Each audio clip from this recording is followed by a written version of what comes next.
안녕하세요. 물리교사 이영섭입니다. 오늘은 일과 에너지를 할 텐데요. 벌써 시간이 많이 지났네요. 그죠? 물리를 배우기 시작한 지 얼마 안 됐는 것 같은데 많은 시간이 지난 것 같습니다. 오늘 일과 에너지 같이 함께 배워보시죠. 네. 일과 에너지는 아마 중학교 때 여러분들이 좀 배웠을 겁니다. 일에 대해서 또 에너지에 대해서 배웠을 텐데 좀 어려움들이 좀 있었지 않았을까라는 생각이 들어요. 그래서 오늘 함께 좀 배워보도록 합시다. 예, 뭐 여기 보시면 그림 보시면 알다시피 우리가 아는 일과 과학에서 아는 일, 우리도 뭐 선생님도 뭐 일을 하고 있고 여러분도 나중에도 일을 하고 또 집에서 일을 할 텐데 그 일과 과학에서 일은 약간 다르다고 배웠죠, 그죠? 여기 보면은 지금 이 무거운 것을 밀고 있습니다. 이 사람은 일을 하고 있을까요? 예, 그렇죠. 이게 굴러간다면 일을 하고 있는 거죠. 그래서 우리가 보통 얘기하는 그래서 일과 과학적인 일은 약간 다릅니다. 먼저 보시면 과학에서 말하는 일은 여기 나와 있는 것처럼 힘을 작용해서 이동 방향으로 힘을 작용해서 물체가 이동한 경우 이때 일을 했다라고 합니다. 그래서 일을 구하는 식은 여러분 잘 아시다시피 일단 이동거리가 되고요. 그 다음에 힘입니다. 근데 이때 중요한 것은 뭐냐면 이동 방향으로 작용한 힘이 되겠습니다. 그래서 이동 방향과 같은 방향으로 힘을 작용했다면 그냥 힘 곱하기 이동거리를 하면 여러분이 알고 있는 일을 구할 수가 있게 되죠. 그리고 일의 단위는 여러분 잘 알다시피 줄입니다. 근데 만약에 이 각도가 좀 다르다면, 요거는 중학교 때까지 여러분 뭐 배웠을 것 같고요. 요때는 이제 고등학교 올라가서 요거 만약에 일은, 방향과, 이동 방향과 힘의 방향이 약간 다른 경우를 보겠습니다.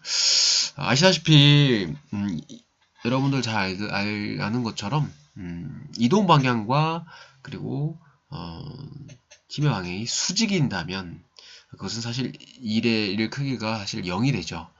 여러분 알다시피 책을 들고 걸어간다. 그때 손에 한 일은 0이 되죠. 그죠? 이것처럼 일단 힘이 비스듬하게 작용한 경우, 세타의 각도를 잡고 작용한 경우 이동 방향으로 작용한 힘과 그리고 이동 방향과 수직으로 작용한 힘, 이 두 개의 힘으로 나눌 수가 있습니다. 잠시 보시면 그러면 이때 그림에서 보는 것처럼 오른쪽으로 지금 물체가 이동할 경우 이 오른쪽으로 이동하게 한 힘은 결국은 요 오른쪽으로 작용한 이 힘, 요거 밖에는 없는 것이죠. 그래서 이 오른쪽으로 작용한 요 힘을 구하는 것이 요 힘을 구하는 것이 실제 이 물체가 이동하게 해준 힘 성분이라는 얘기죠. 자, 이때 이 힘의 성분을 어떻게 구하냐? 여러분이 중학교 때 배웠던 또 삼각함수로 구해집니다.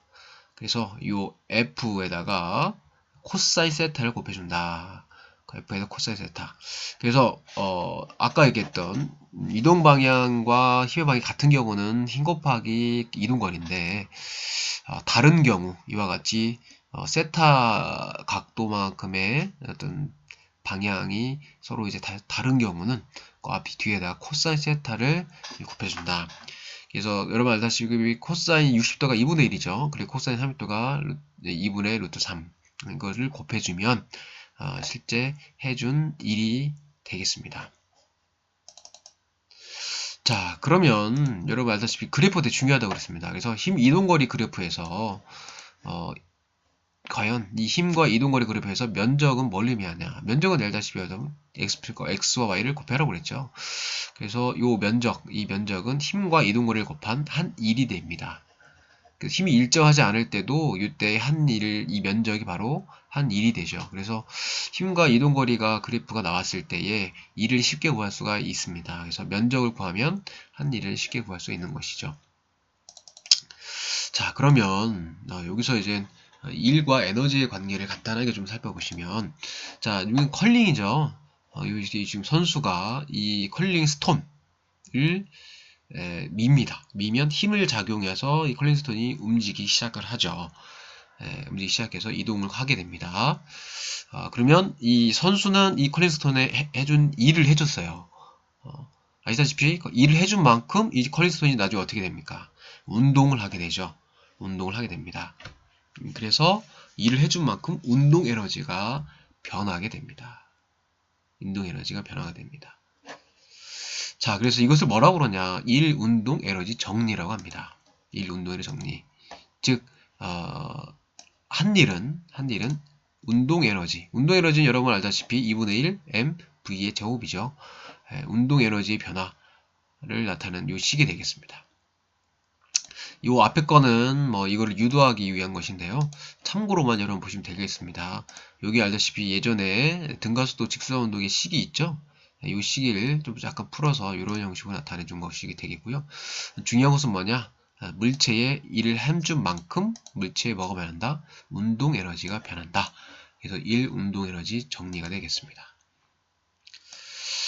자, 그러면 이제 운동 에너지 나와 했으니까 포텐셜 에너지를 한번 보겠죠. 여러분이 중학교에 배웠던 위치 에너지, 사실 위치 에너지가 포텐셜 에너지죠. 포텐셜 에너지를 아는 것처럼 포텐셜은 잠재된이죠.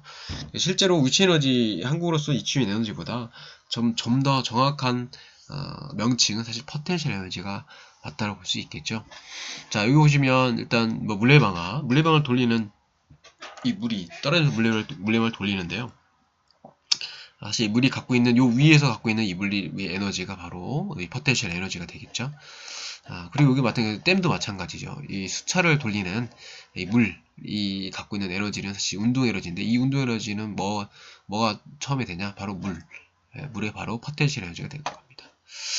자, 그럼 포텐셜 에너지는 역시 중학교 때 좀 배웠을 텐데 보시면 아까 얘기했다시피 해준 일과 에너지 관계를 보면 일을 해준 만큼 에너지는 증가 해줍니다. 또 일을 만약에 물체에 일을 해줬다면 일을 또 많이 했어야 되겠죠.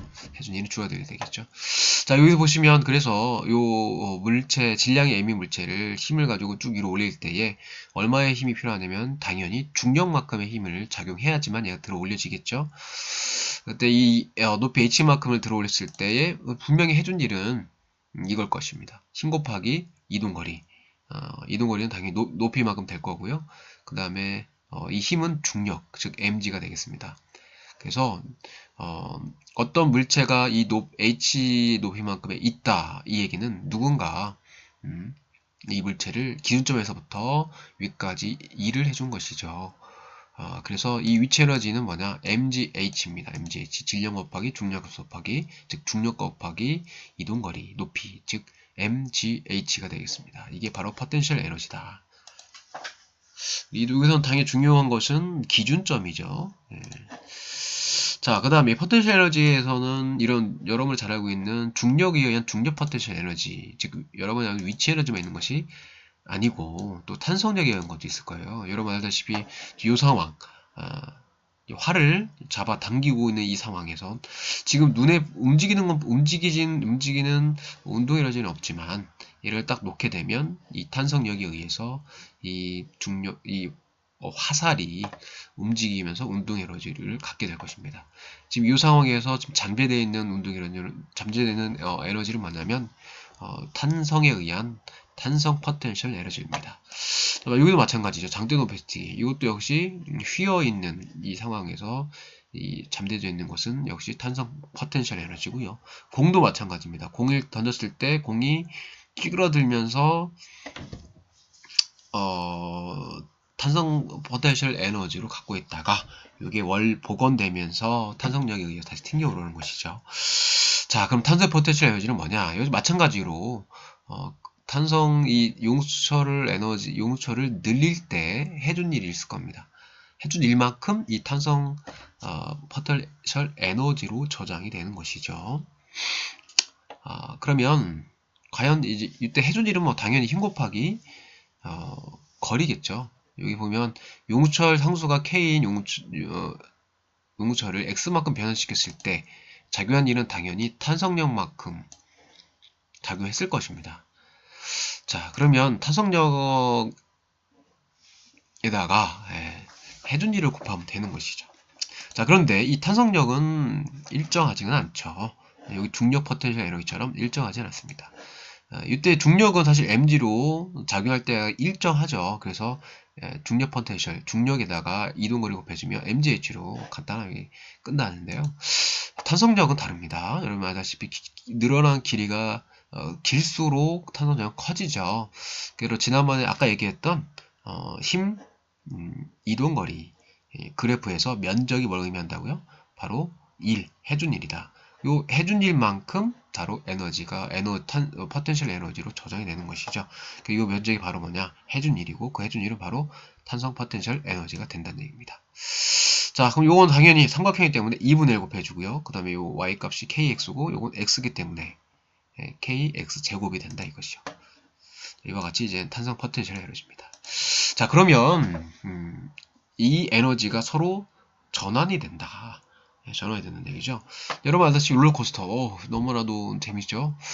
롤러코스터가 이 위에서부터 내려올 때 위에서는 포텐셜 에너지가 있는데 여기서는 중력 포텐셜 에너지가 있죠. 내려올 때는 점점 빨라지면서 중력 포텐셜 에너지가 뭘로 바뀐다? 바로 운동 에너지로 바뀝니다. 자, 그리고 요것도 보시면 장대 높이 튀기 뛰면서 선수가 뛰면 뛰어오죠. 뛰어올 때는 운동 에너지입니다. 그 다음에 이 장대가 휘게 만들죠. 운동 에너지가 뭘로 바뀌냐? 포텐셜 에너지로 바뀝니다. 거꾸로 이 장대가 다시 이 선수를 끌어올리죠. 올려서 높이 올라가게 됩니다. 그러면 다시 탄성 포텐셜 에너지가 선수를 위로 올리게 되는 중력 포텐셜 에너지로 바뀌게 되고 선수가 다시 떨어지게 되면 속력이 증가하는 운동 에너지로 바뀌게 되는 것이죠. 자, 이와 같이 에너지가 변화가 됩니다. 그 중에서 여러분 알다시피 역학적 에너지는 운동에 관련된 에너지, 즉 운동 에너지와 포텐셜 에너지의 합을 역학적 에너지라 하죠. 그래서 아까 얘기했다시피 어떤 물체가 위에 있을 때 떨어질 때 포텐셜 에너지와 운동 에너지의 값은 항상 어떻게 된다? 보존이 된다. 물론 공기 저항과 마찰 같은 것이 없을 때 이야기입니다. 자, 이렇게 해서 역학적 에너지 보존까지 간단하게 설명했습니다. 나머지 이 연습이랑 또 이런 것들에 대해서는 수업 시간에 자세히 한번 하도록 하죠. 네, 이상 마치겠습니다.